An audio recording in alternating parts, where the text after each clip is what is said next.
J'y vais. Louise, elle fait géo, elle aime bien. Ouais, vous levez carrément et tout. Elle aime bien tout le check. J'ai hâte d'écouter les questions. Merci. Alors, donc j'ai une question pour Bruno Fiche. Oh non, c'est fini. Moi, les questions, moi, Vous avez... Or, elle n'a pas beaucoup parlé. Vous trouvez pas qu'il avait... Je vais peut-être pas pouvoir répondre à ta question. J'ai pas vu avant. Je vais essayer de répondre pour lui, allez-y. Alors, vous avez déjà répondu un peu à la première partie de la question que j'avais, mais donc j'ai remarqué que vous étiez 4 crédités au scénario. Donc, si vous pouviez nous dire un petit peu comment s'est passée cette collaboration et comment le scénario a évolué, s'il y a eu des changements, des petits trucs qui ont changé au cours de la préparation, quoi.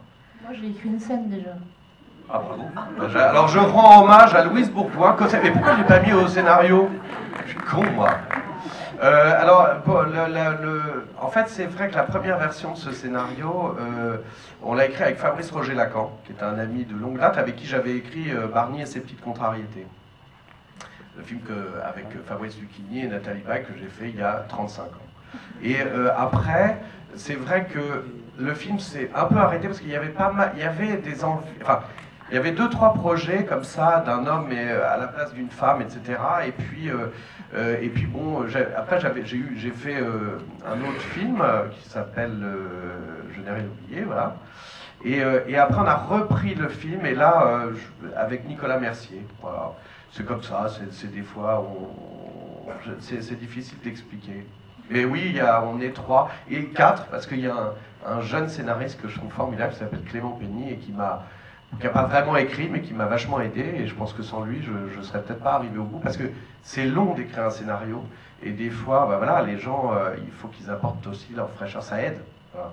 Il y a des moments aussi qu'on a aménagé, il y a eu des moments d'impro mais qui ne sont pas des moments d'impro où il fallait combler quelque chose, c'était des moments d'impro où on rajoutait, c'est-à-dire qu'on avait des personnages qui étaient vraiment bien dessinés et quand vous avez des personnages qui sont bien plantés, des situations qui sont bien présente et bien visible pour nous acteurs, et vous vous abandonnez complètement dans le rôle et après vous viennent des idées d'aménagement.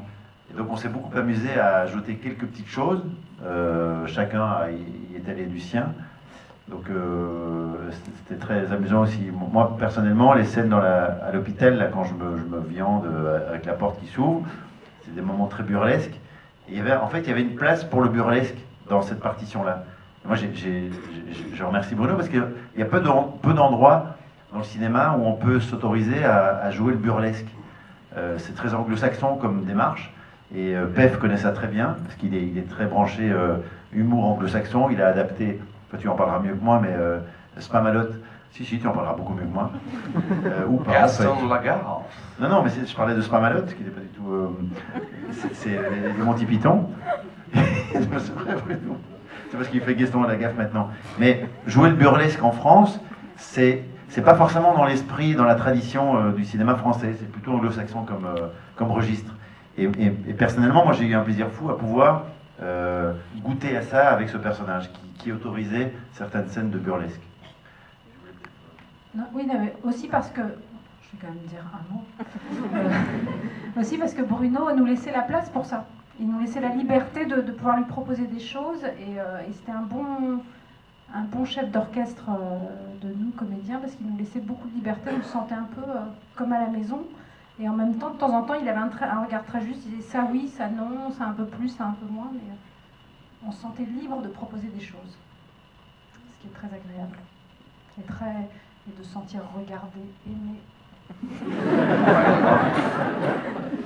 Enfin voilà. Non, mais c'est gentil. Non mais ce qu'ils veulent dire c'est que c'est vrai que même si c'est un scénario qui à la base est assez écrit, c'est vrai qu'aussi il faut pas s'interdire. Quoi ? Il faut pas s'interdire voilà beaucoup de pas d'improvisation mais de s'amuser avec les choses comme Stéphane. Moi j'ai écrit la scène où on va voir le médecin là et il nous dit il vous a dans la peau, vous êtes amoureux. Si, alors, Et le Et scénario même si vous avez a déjà un été écrit micro, elle avec doit Louise. être après Non mais nous. ce qui est vrai, ce qui est vrai, c'est que la scène avec le médecin, c'est vrai que Louise, quand je lui ai proposé le scénario, elle a trouvé, et ça je lui rends hommage parce que c'est vrai, c'est une très bonne idée, de dire effectivement ils essayent de quand même de revenir dans leur propre peau, enfin dans leur peau originelle. Et Louise disait que ça serait bien qu'ils aillent voir un médecin, peut-être, qui ne comprendrait évidemment pas le truc. Qui pense qu'on est tout simplement amoureux quand on raconte ce qui nous arrive. Voilà, exactement. Alors Louise Bourgoin nous a rejoint. Romantique, mais bon, personne n'a remarqué, mais c'est pas grave. J'ai une question. Allez-y, mademoiselle. Vous avez vu, même vous voulez poser une question, mais Louise, elle se met à côté de vous pour checker quand vous allez poser la question. C'est pas un micro après. Il y a des jeunes hommes qui s'assoient à côté de là.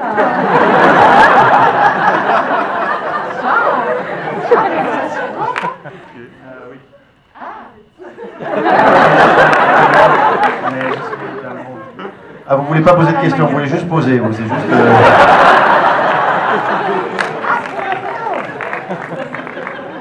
On va attendre 2 minutes. C'est sa copine qui prend la photo, dommage. Vous voulez faire un remake de l'un dans l'autre? Vous voulez... Vous voulez que je vous explique 2-3 trucs? Alors bonsoir, merci d'être venu. Justement, vous avez parlé de la difficulté à écrire un scénario. Je voulais savoir combien de temps ça vous a mis en fait pour faire le film avec le scénario et la production et la post-production. Merci. Non mais c'est vrai que non mais c'est ça qui prend le plus de temps évidemment, c'est de construire en fait l'histoire. Parce que pour que ça ait l'air simple, évidemment, c'est du temps, 3 ans, on va dire. Mais c'est pas mal déjà, 3 ans. On dirait pas comme ça. Hein. Et après, pour faire le film, ça, oui, bah, à partir du moment où on a vraiment voulu le faire, je dirais, oui, ouais, 2 ans, 2 ans et demi, ouais, c'est vrai. Il fallait attendre que Louise accouche, c'est vrai. Ouais, c'est vrai, bah oui. Il y a une question là-bas? Non, c'est une blague. Ah oui, attendez.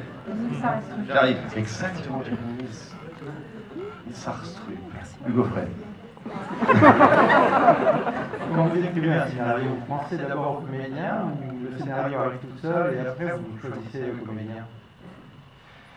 Bah, moi personnellement, je pense jamais aux comédiens. En fait, c'est pas.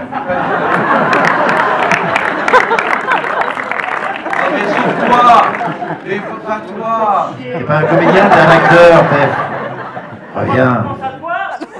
D'ailleurs, pour la petite histoire, parce qu'on en est aux petites histoires là ce soir, donc Ah ben là on va prendre des sièges, hein, la petite histoire va devenir une grande histoire. Et ce qui est très, ça me fait plaisir d'avoir Pef dans le film parce qu'on s'est Bah oui. connus.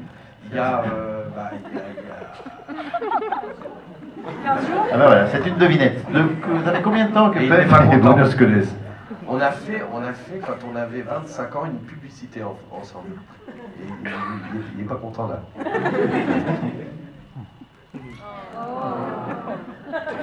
Une pub pour Kellogg's. Je vais le pub. Vous voulez qu'on vous la refasse? Je m'en rappelle plus.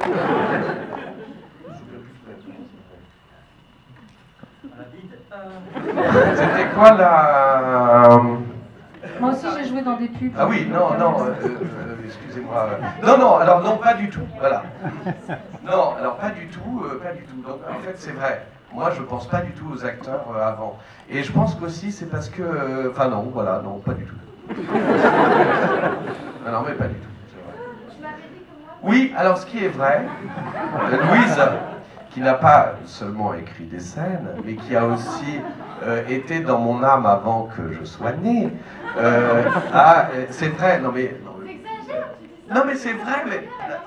Non mais c'est parce que tu le demandes, c'est extraordinaire. Non mais parce que tu en l'as tous dit les à cas. toutes les avant-premières et maman fait genre bon bah puisque Louise apparemment. Mais pas du tout. Mais t'avais dit que t'avais pensé à moi. J'en reste sans voix. Enfin, en tous les cas, ce qui est vrai, c'est que quand j'ai fini ce script, j'ai pensé à des actrices comme ça, et c'est vrai, j'ai très vite pensé à Louise. Voilà. Ce qui s'est passé, c'est que Pef, Louise et moi, on s'est dit voilà, à qui on peut confier ce scénario. On a appelé mon archiste, on s'est dit voilà,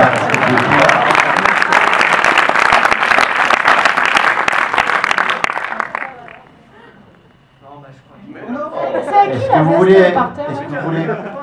Est-ce que vous voulez qu'on en reste là ou vous avez encore des choses à poser comme questions, des questions à poser comme réponses, des réponses à offrir en partage? On n'aurait pas que le débat soit aussi long que le film. Vous l'avez déjà posé la question. Désolée, c'est un peu sur le même sujet parce que j'aime bien la socio, mais c'est encore beaucoup pour vous deux, mais même pour toute l'équipe du coup, puisque vous avez travaillé ensemble. Je me demandais si quand vous, en tant que personne, enfin la vie au quotidien, je veux dire même plus en tant qu'acteur, vous vous dites parfois si j'étais, je sais pas, si j'étais une femme ou si j'étais un homme, je vivrais pas la situation de la même manière. Enfin, je sais pas si. Moi, il y a un truc qui m'a interpellé, c'est que comme j'ai une enveloppe d'homme dans le film, même si j'ai l'âme d'une femme, et en l'occurrence aussi... Très, très grosse enveloppe.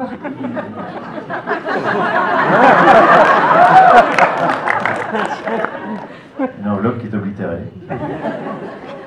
Elle est affranchie, Louise. Non, parce que moi, j'ai pas vécu, enfin, j'ai pas ressenti le regard de l'homme posé sur la femme que j'étais dans ce film. Donc, j'ai pas pu vivre la condition féminine jusqu'au bout. Et t'as pas pu comprendre ta réponse non plus. J'ai jamais dit que je voulais me faire comprendre. Ça n'a pas été dit, sinon je l'aurais dit au début de la phrase. Hein. Pardon, mais... il y a des modes d'emploi pour tout, pour des machines à jus. Donc, franchement, pour... Voilà. Et notamment parce qu'il y a eu toute une diversion sur la notion même de la subjectivité qu'on peut voir sur le genre humain. Parce que l'animal qui est en nous, qui se détend en fonction de la conjoncture, qui est relative quand même au temps qui passe. Et c'est ça qui m'a fait prendre conscience de l'inconscient de ce qu'on n'est pas. Parce que quand on n'est pas, eh ben on n'est pas né. Et donc on n'est pas, on n'existe pas. Et ça, c'est l'existence d'autrui. Voilà, je voulais dire ça.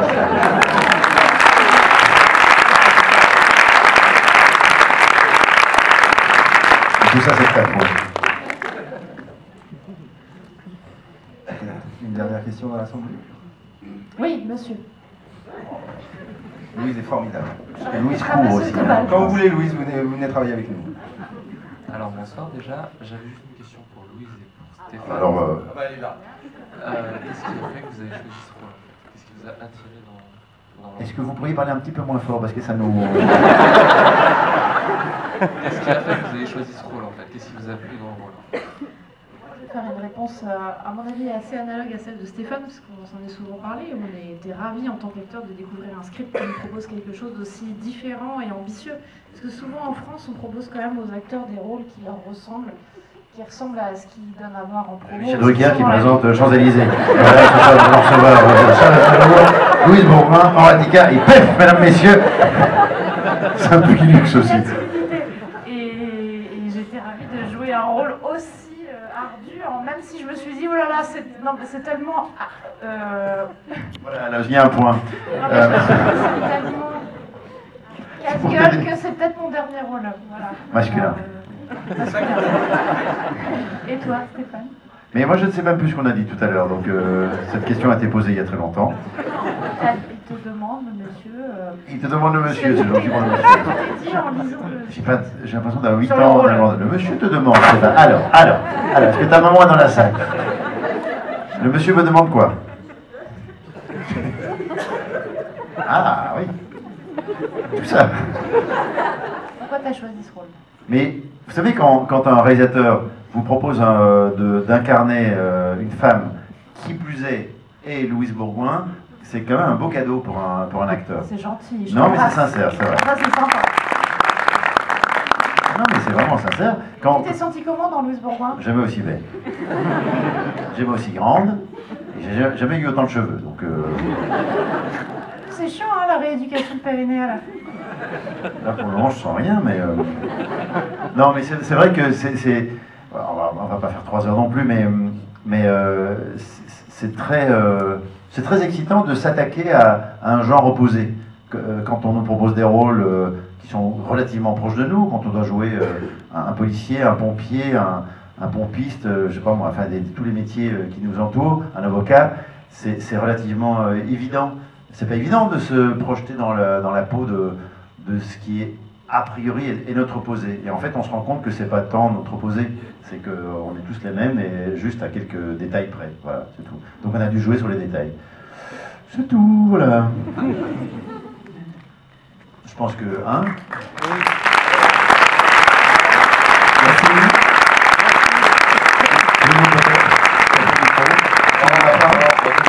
On va conclure, parce que les gens s'en vont, hein, on voit bien. Ici, on le voit bien. Bye bye. Un verre de chardonnay. Il y en a des non mais bon, ce qui en même temps... Moi je serais parti aussi, donc... Enfin voilà, en tous les cas, merci d'être venu. Alors, non, juste une petite... Comme vous voyez, c'est un peu absurde, toutes ces questions et tout ça, mais c'est un peu le film, quoi. Finalement, ben voilà, quoi. Donc pour ma part, merci beaucoup, 1000 fois. Voilà. Merci beaucoup.